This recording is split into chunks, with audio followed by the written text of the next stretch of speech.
தமிழ்நாடு மின்சார வாரியத்தில் அப்ரண்டிஸ் பயிற்சி முடித்த ITI டிப்ளமோ BE பயின்றவர்களுக்கு பணி நியமனத்தில் முன்னுரிமை வழங்கவும் அப்ரண்டிஸ் சட்ட திருத்தம் 2014 படி தொழில் நிறுவனங்களில் அப்ரண்டிஸ் முடித்தவர்களை பணி நியமனம் செய்வது தொடர்பான கொள்கை முடிவை அந்தந்த நிறுவனங்களை எடுத்திடலாம் என்ற சென்னை உயர்நீதிமன்றம் வழங்கிய தீர்ப்பை அமுல்படுத்திடவும் மின்வாரியம் மற்றும் அரசின் கவனத்தை ஈர்க்கும் வகையில் மின்வாரிய தலைமை அலுவலகம் பின்புறம் கவனஈர்ப்பு ஆர்ப்பாட்டத்தில் Tamil Nadu electricity board apprentice trade union அமைப்பை சார்ந்தவர்கள் கவனஈர்ப்பு ஆர்ப்பாட்டத்தில் ஈடுபட்டனர்.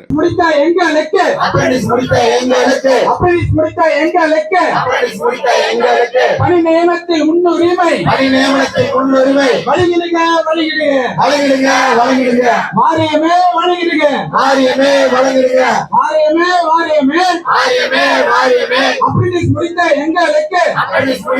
கள உதவியாளர் தேர்வில் மின்சார வாரியம் முறையான இடஒதுக்கீட்டை பின்பற்றவில்லை என்றும் பெண்களுக்கான இடஒதுக்கீட்டிற்கான முன்னுரிமையும் வழங்கவில்லை என்றும் தமிழ்நாடு மின் வாரியத்தில் பயிற்சி பெற்ற அப்ரண்டிஸ்களுக்கு வேலையில் முன்னுரிமை வழங்கப்படாமல் தொடர்ந்து தாங்கள் புறக்கணிக்கப்படுவதாகவும் இதன் காரணமாக வாரியத்தில் பயிற்சி முடித்தவர்களின் வாழ்வாதாரம் மிக கடுமையாக பாதிக்கப்பட்டிருப்பதாகவும் வாரியத்தில் பயிற்சி முடித்தவர்கள் தொடர்ந்து புறக்கணிக்கப்படுவதாகவும் மின்துறை குறித்து எந்தவிதமான அனுபவம் இல்லாத புதியவர்கள் கையூட்டின் மூலம் ஒப்பந்த பணிகளிலும் நிரந்தர பணிகளிலும் சேர்க்கப்படுவதாக நந்தகுமார் குற்றம் சாட்டியுள்ளார்.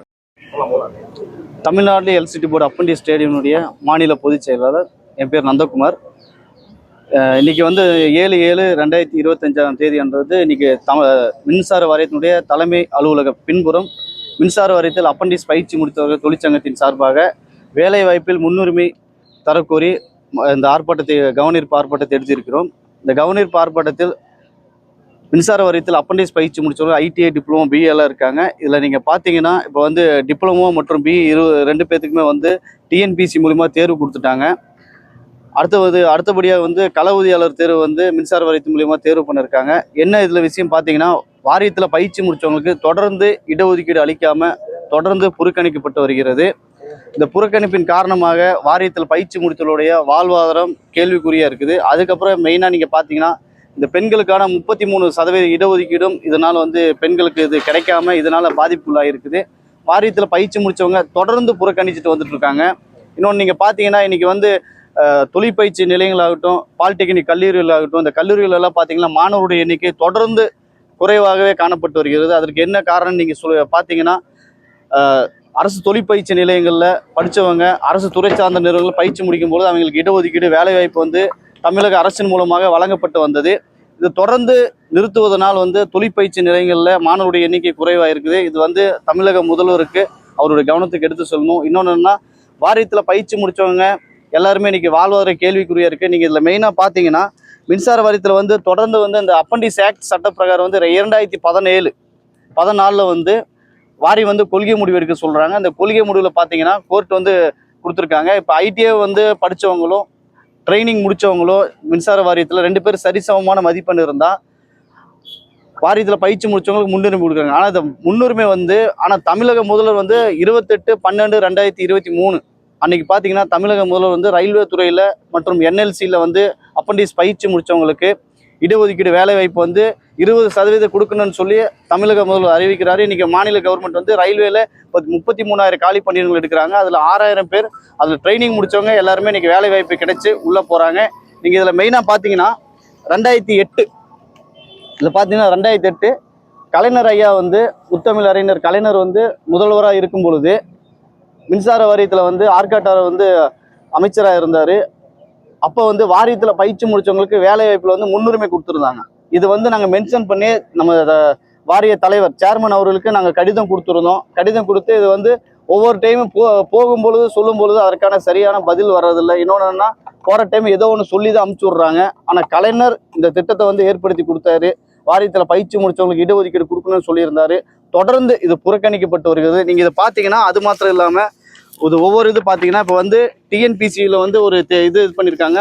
ITIயில் மாஸ்டர்ஸ் எடுக்கிறாங்க. அதில் பார்த்தீங்கன்னா அப்பண்டிஸ் ஆக்ட் NAC NCVT இது முடிச்சிருந்தா தான் அவங்களுக்கு வேலைக்கே எலிஜிபிள். சரிங்களா? அப்படி இருக்கும்போது வாரியத்தில் பயிற்சி முடித்தவங்களுக்கு ITI கேட்டகரி எடுக்கும்போது, டிப்ளமோ கேட்டகரி எடுக்கும்போது அந்த ட்ரைனிங் முடிச்சிருந்தா அவங்களுக்கான முன்னுரிமை கொடுக்கணும். அந்த முன்னுரிமை தொடர்ந்து புறக்கணிக்கப்பட்டு வந்துட்டு இருக்குது. அதுக்கப்புறம் நீங்கள் பார்த்தீங்கன்னா, இது 2014ஆம் ஆண்டு வாரியம் கொள்கை முடிவு எடுக்கணும்னு சொல்லி கோர்ட் மூலியமாக கொடுக்கப்பட்ட தீர்ப்பு. அதுக்கப்புறம் நீங்கள் பார்த்தீங்கன்னா, இது தொடர்ந்து பார்த்தீங்கன்னா இந்துஸ்தான் பெட்ரோலியம் இந்தியன் ஆயிலில் வந்து நீங்கள் பார்த்தீங்கன்னா இதில் அப்பண்டிஸ் பயிற்சி முடித்தவங்களுக்கு மட்டும்தான் பார்த்துக்கோங்க. அப்பண்டிஸ் பயிற்சி முடிச்சவங்களுக்கு மட்டும்தான் வேலை வாய்ப்பு முன்னுரிமை கொடுக்குறாங்க. வேற வந்து வெளியிருந்து ஆட்கள் எடுக்கிறது கிடையாது. அவங்களுக்கான உள்முக தேர்வு நடத்துறாங்க. அந்த தேர்வு நடத்தி அவங்க வந்து அதில் வந்து பாஸ் ஆனதுக்கு அப்புறம் தான் அவங்களுக்கான வேலை வாய்ப்பு கொடுக்குறாங்க. இது வந்து நடைமுறை இந்துஸ்தான் பெட்ரோலியத்தில் இருக்க பெல்லில் இதே மாதிரி பாருங்க. பெல்லில் இங்கே பார்த்தீங்கன்னா நான் அது இன்டு பண்ணியிருக்கேன். நான் அப்பண்டிஸ் பிடிச்சவங்களுக்கு தான் ப்ரியாரிட்டியாக கொடுக்குறாங்க. ஆனால் அனைத்து தகுதியும் இருந்து வாரியத்தில் பயிற்சி முடிச்சவங்களுக்கு வந்து தொடர்ந்து புறக்கணிச்சுட்டு வந்துட்டு இருக்காங்க. அதுக்கப்புறம் நீங்கள் மெயினான விஷயம் பார்த்தீங்கன்னா நம்ம 2015 அப்போ வந்து பார்லிமெண்ட்ல வந்து 50% அப்பண்டிஸ் பயிற்சி முடிச்சவங்க ஆட்கள் தேர்வு பண்ணும்போது அரசு துறை சார்ந்த நிறுவனங்களை வந்து 50% இடஒதுக்கீடு கொடுக்கணும்னு சொல்லி சென்ட்ரல் கவர்மெண்ட் பாஸ் பண்ணியிருக்காங்க. ஆனால் இது வந்து தொடர்ந்து வாரியத்தில் பயிற்சி முடிச்சவங்களுடைய வாழ்வாதார கேள்விக்குறியா இருக்குது. மாணவருடைய எண்ணிக்கைகள் தொழிற்பயிற்சி நிலையங்களையும் கம்மியாகுது, பாலிடெக்னிக்கலையும் கம்மியாகுது. இது அரசு வந்து சரியான நடவடிக்கை எடுத்தாதான் எங்களை போன்ற பயிற்சி முடித்தவருடைய மாணவர்களுக்கு வந்து வேலைவாய்ப்பு கிடைத்து அதன் மூலியமாக தொழிற்பயிற்சி நிலையங்கள் மற்ற எல்லா கல்லூரிகளிலும் மாணவருடைய எண்ணிக்கை அதிகமாகும் என்பதை முதல்வர் அவர்களுக்கு ஒரு அன்பான கோரிக்கைகளை நாங்கள் வைத்துக் கொள்கிறோம். சார் இதுக்கு முன்னாடி 2014 நாங்கள் போராட்டம் நடத்திட்டு வந்துட்டு இருக்கோம் தொடர்ந்து. இப்போ ஆட்சி வந்து 2021 வந்து ஆட்சிக்கு வந்ததுக்கு அப்புறமும் நாங்கள் வந்து அமைச்சர் செந்தில் பாலாஜி இருந்தார்.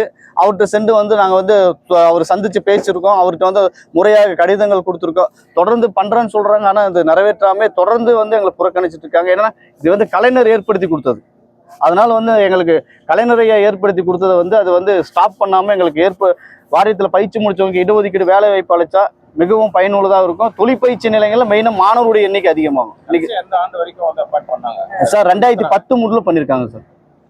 10 அதுக்கப்புறம் 14 டிப்ளமோ முறையில் பண்ணியிருக்காங்க சார். 14க்கு அப்புறம் தான் வந்து கொடுக்காதனால இப்போ வந்து கோர்ட்டு கேஸுக்கு போகிறாங்க. கோர்ட்டு கேஸுக்கு போகும்போது வாரியம் வந்து கொள்கை முடிவு எடுக்கிறாங்க. கொள்கை முடிவு எடுக்கும் பொழுது நீங்கள் பார்த்தீங்கன்னா கொள்கை முடிவு எடுத்து வாரியம் வந்து சப்மிட் பண்ண சொல்கிறாங்க மின்சார வாரியம். இதில் என்ன பார்த்தீங்கன்னா ஐடிஐ படித்து முடித்தவனும் வாரியத்தில் பயிற்சி முடித்தவங்களோ டிப்ளமோ முடித்தவங்களோ 2 பேர் தேர்வு எழுதும் போது 2 பேருக்கு சரியான மதிப்பெண் இருந்தால் 1 மதிப்பெண் கொடுத்து வந்து நீங்கள் உங்களுக்கு ப்ரியாரிட்டி கொடு. அது எப்படிங்க சார் ப்ரியாரிட்டி கொடுத்து அதில் எங்களுக்கு எந்த யூஸ் இருக்குது? ஒரு சதவீத அடிப்படையில் இப்போ ரயில்வேல 20% கொடுக்குறாரு. நம்ம முதல்வர் அறிவிச்சிருக்காரு, நிறைவேற்றி கொடுத்துருக்காங்க. பெல்லில் வந்து தேர்தல் அறிக்கை கொடுத்துருக்காங்க. தோமுசா தனிப்பெரு சங்கமாக வெற்றி பெறணும்னு சொல்லி அதில் நிறைவேற்றி கொடுத்துருக்காங்க. இது எல்லா இதிலும் நிறைவேற்றி கொடுக்கும்போது மின்சார வாரியம் மட்டும் நிறைவேற்றாமல் பாரபட்சம் பண்ணுறாங்க. சார் இதுக்கான காரணம் வந்து முதலமைச்சர் வந்து பண்ணுன்னு சொல்கிறாரு. மின்சார வாரிய போர்டு வந்து பண்ண மாட்டேங்கிறாங்க. இதுதான் மின்சார வாரியத்துல ரொம்ப வருஷமாக காலி பணியிடங்கள் இருக்குன்னு சொல்றாங்க. ஆமா சார், 50,000 காலி பணியிடங்கள் இருக்கு, நிரப்பவே இல்லை அப்படின்னா. இப்போ அந்த பணியிட எவ்வளவு பணியிடங்கள் வந்து நிரப்புனா உங்களுக்கு எவ்வளவு பேர் வாய்ப்பு கிடைக்கும்? நீங்க எவ்வளவு பேர் வந்து பணி நிரந்தரம் இல்லாம இருக்கீங்க இப்போ அப்ரண்டிஸ்? சார் இப்போ பார்த்தீங்கன்னா மின்சார வாரியத்தில் வந்து கள ஊதியாளருக்கு வந்து நீங்கள் பார்த்தீங்கன்னா 32,000 காலி பணியிடங்கள். இப்போ இந்த டிசம்பரோட ஒரு 4,000 பேர் டோட்டலாக வந்து 36,000 பேர் ஆகுதுங்க.